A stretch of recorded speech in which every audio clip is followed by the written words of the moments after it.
Alright, now I'm confused here. Like, this guy, like, clearly, he's not even color coding his Legos properly, but, like, he's playing with Legos thinking, like, oh, okay, this will help me in my studies. This is basically the same thing as the anatomy of a human body. Here's an example. I know a case of— Whoa, that guy in the tux seems a little fishy. Whoa, whoa, whoa. Guys, I was in the Viking Club and now you guys just kick me out like this? There's gotta be a better way. Hey, what's going on, guys? It's me, Jeffrey, in my spare bedroom. Guys, today we got a really special treat for you. It's another animated story. Well, indeed. Everybody loves animated stories because everybody loves cartoons and realism brought together. So guys, today we're going to be reacting to an animated story depicting what actually happens during an autopsy. I know, it doesn't sound that exciting, but I can assure you it's exciting! So without further ado, let's get into it. Alright, looks like a surgeon and with some really nice like painting up here. Jeez, wow, that's nice. And then this guy's in a suit. He's just a typical businessman and a bunch of cups bouncing. They're gonna fall. I was sitting with the head mortician having a cup of coffee when one of the staff informed us that a new one had come in. A new painting is in, sir! We can continue the same pattern as before. The mortician will be pleased. I'd already been doing the job for a few weeks, but wasn't prepared for what I was about to see. Jesus. It turns out that this new one had died in a logging— Whoa, that guy's got the craziest beard ever. Like, he has it to the point that he's covering his nose. I'm sure this is great for COVID. Like, he just closes his mouth and everyone will think he'll have a mask on. Wow, the CDC will be thrilled. Oh. I was pretty sure it wasn't the chainsaw that had done the damage, but the fact that he'd been squashed under a tree. Oh my god. And I just looked at the body for a while. A sight that hardly looked human anymore. Jesus. The man's head had pretty much burst. Burst like a watermelon is what he's thinking. I'm saying it though. What was really shocking was that the skin on his face was still kind of in one piece. Wait, how does his body burst open but then there's no skin that's kind of exploded? Unless he was covered up in the skin of someone else. But not really connected to anything. How could we possibly fix this guy? I don't know. You're probably wondering how anyone lands a job like that. Well, I do not. You go to the mortician school and then you apprentice into somebody, don't you? The issue of why anyone would want to do this as a job. The answer is pretty simple, and that's just the fact that someone has to do it, and they have to do it well. Alright, that's not really like a good excuse. Like, why would you just literally went into the school of like morticians or whatever, and just because you wanted to get a job. That's like me going to school for accounting just so I could get a job. Oh wow, this country's kind of screwed up if you think about it. Ooh, just getting a job for the sake of getting a job, not because it's something you want to do. I've been queasy in the past when looking at bodies. I've felt sad when what I saw before me I feel sad. But in the end, we have a job to do, and we're an indispensable service to the people of the USA. I got the job after I saw an opening for a mortician's assistant while I was studying anatomy. Okay. And that's how I ended up trying to put back together a man that'd been almost obliterated. Alright, now I'm confused here. Like, this guy, like, clearly, he's not even color coding his Legos properly, but, like, he's playing with Legos thinking, like, oh, okay, this will help me in my studies. This is basically the same thing as the anatomy of a human body. By a very heavy tree.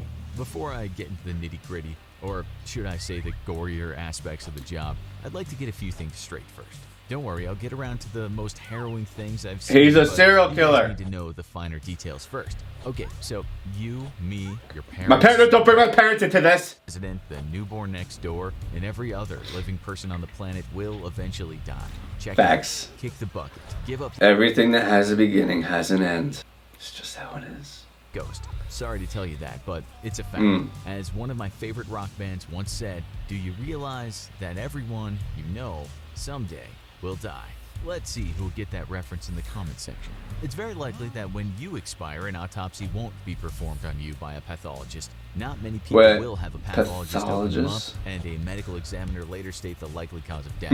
This happens to very few people, and it's usually because the cause of death is unknown or something looks suspicious. So wait a minute, I'm confused. Does the mortician doesn't do the autopsy? I thought they just prepare the body for like the funeral and things like that. They kind of assist on like the disposing of the body, not necessarily like the ones conducting the autopsy. That's a coroner, isn't it? Here's an example.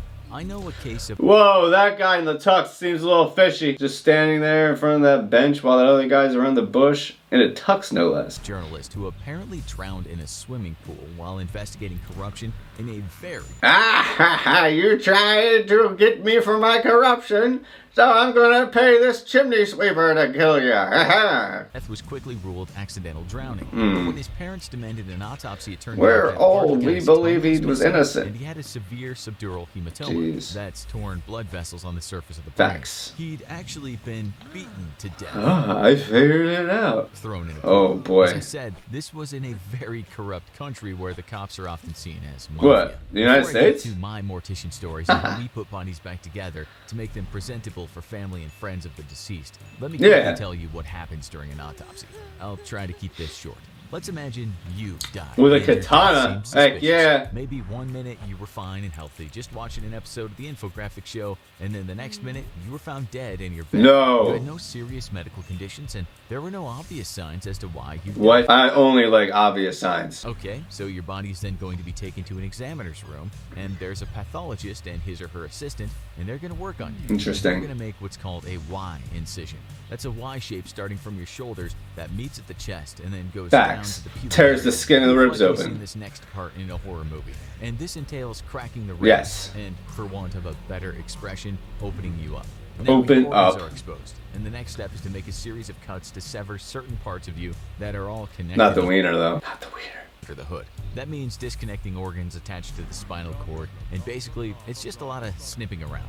Once the snipping is done, the pathologist will then remove your organs, and you'll just be a shell of your former self. So wait, what happens to the organs? Are they donated or are they just like kept inside of you? That head of yours will, of course, still be in tip-top condition, seeing as you were found undamaged on the outside. But the pathologist is gonna want your brain. He's gonna kind of scalp you, cutting from one ear across your forehead to the other ear and around. Wait a minute, why are they taking everything? Like, I feel like you have to consent to this. Hence why you'd be an organ donor. A little confused here, what kind of game are these guys playing? That cut's divided in 2 parts, and those parts of the scalp will be pulled from the skull. Interesting. Yep, sounds a bit like peeling a fruit. It's an orange. Took me a bit. Thought I was like, wow, that's a really discolored onion, but it's an orange. If you think I shouldn't say that, well, let me tell you that people who've been doing this a very long time are pretty unaffected by what would make most ordinary folks faint or... Blah! There was a time I was one of those Oh. guys. So that front flap goes over your face and the back flap down toward your neck. Now it's time to get the saw out and cut a cap in the skull. And hey presto, your brain is now... No! Stop exposing my brain! When that cap comes off, it makes a kind of popping sound. Well, yeah, because we're like made up of like water, which has oxygen in it, and maybe there's some carbon, whatever. Carbon dioxide. Let's not forget that your brain is connected to the spinal cord, so that connection has to be severed. Once that's done, you can take it out like you would open a rambutan fruit. Never What's eaten taken out those. will now be analyzed, and that's not something I'll get into because it's way too technical for today's show, and to be honest, I'm more of a cleanup guy than a... Oh, so you don't know what you're I can tell talking you that the about. organs will be Exactly. weighed because their weight might point to the cause of death. Your stomach contents will be examined, as will your eye, fluid, bile, urine, and liver tissue. Okay, this guy just looks like he's trying to make a sweet new St. Patty's Day drink die. Hey guys, I got it! Eye, you might wonder. The report said it was an overdose of... Oh, my bottom is gonna explode. There's too much poop stuck in my rectum! information, which is quite common in this day and age. After And that's the how it organs have happens. been analyzed and the medical examiner said what the cause of death is, those organs could take a number of journeys. They might just be disposed of, or they might be preserved, or they might get put back in you. The problem now is that Okay, this mess that's on the table reassuring. looks like a man who has suffered a reverse Viking Whoa, whoa, whoa. Guys, I was in the Viking Club and now you guys just kick me out like this? There's gotta be a better way.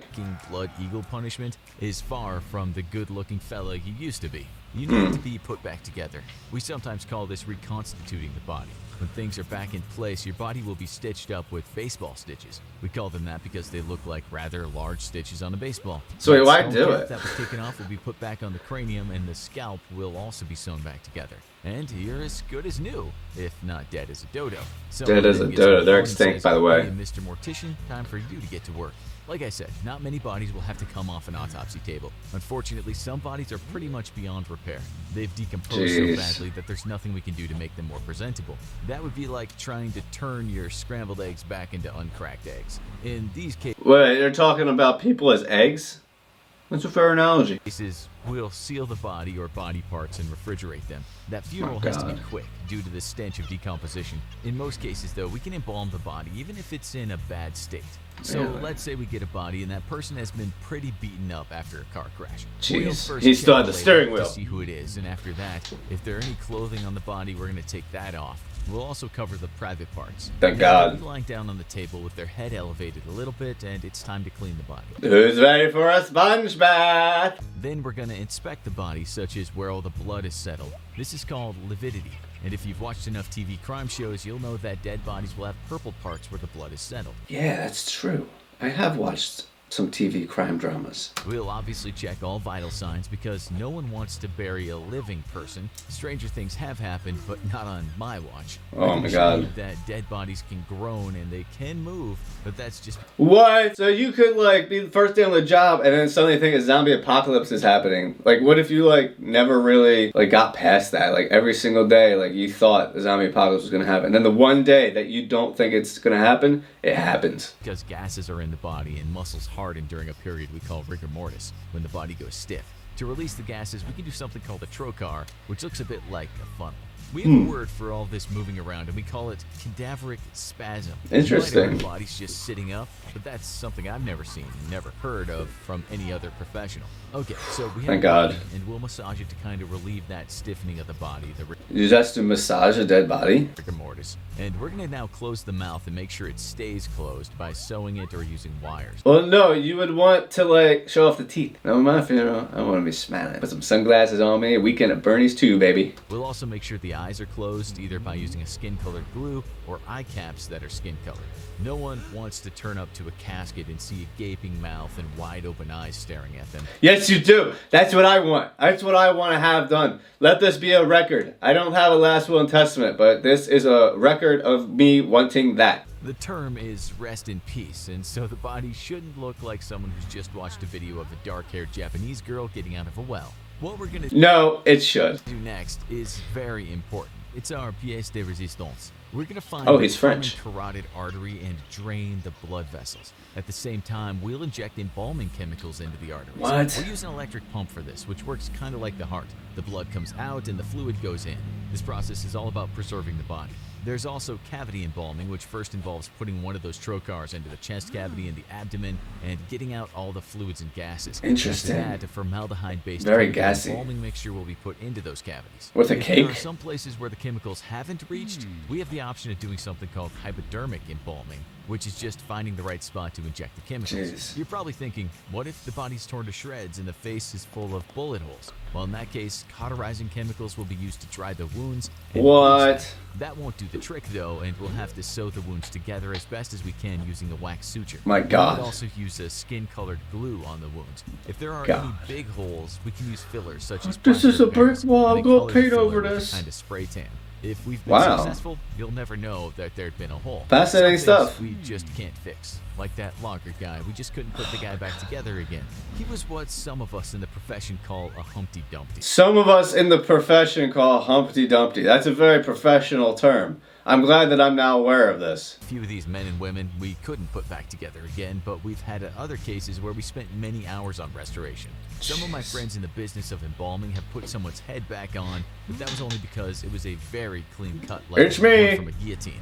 But if the head is gone because the accident is basically Yeah, they just took the head off with magic. destroyed the body, we have no chance. No one will be viewing that body. Oh, no. Burns can also be very problematic and Burns? Burns. harder to fix than knife wounds, gunshot wounds, or jumped off a Hey, I'm gonna get you, Sonny. See? Oh, not if you can't get me first. Okay, well, I'm gonna try and get you. Haha. I'm gonna get you first. No, tie. Haha. Pew pew. Haha. any wounds, because we can't give someone new skin and flesh who'd suffered terrible burns. If we Gives done him your this first part of the skin. job well, our next task is to use cosmetics to give the deceased a healthy I got my use color creams and lotions palette. and makeup for that. We're like artists, and if I must say so myself, I've made people look so fine that if I'd posted their new face on Tinder, they'd have been swiped right all day long. Now that'd be a fun social experiment. We even comb their hair and sometimes add a bit of gel or cream, and then, like amateur stylists, we get to work. Dead bodies aren't always the sweetest smelling things in the world, so we use powders to make them more pleasing to the olfactory. I have to wear baby powder when I go for runs. sense. As for clothing, that's up to the family. Most folks go for smart business attire, but others go for certain fashions along with some bling. Obviously, if I feel like a certain body part needs to be covered, I'll say so, because as I said, we can't always work our magic when the body has taken too much of a beating. You can't fit in If you there. ask me what my worst day on the job was, I would not tell you it was the sight of a destroyed body. But when the person on the table in front of me had been a high school buddy of mine. Oh, And jeez. So I did my best to put him back together again. I attended the funeral as both a friend and the man that got him ready for his funeral. Oh my His parents God. came up to me and acknowledged. Wait, do the morticians actually go to the funerals? I feel like that's not a thing. I feel like they get ready for the funeral and then they just wait. It's been very hard for me to work on their son, but they also said I'd done a wonderful job and thanked me profusely. Are the morticians also the funeral home directors? Ah, so many questions. That still brings a tear to my eye, and it's why I remain a person whose days are spent around dead people. I'm no longer an assistant, I'm the man himself. I'm the mortician necromancer. in the funeral house. My name is Kel'Thuzad, and I am here to make these people look pretty and reanimate the dead. It's a World of Warcraft reference, guys. So anyway, guys, I hope that you liked this video. This video was fun. It made you learn a lot of things. It made me learn a lot of things. Drop a like if you liked it, drop a comment, and if you have anything to talk about in response to this video, and if there's anything you want me to react to going forward, and please subscribe. Pupper wants you to. Okay, thanks. Bye-bye now. End of video.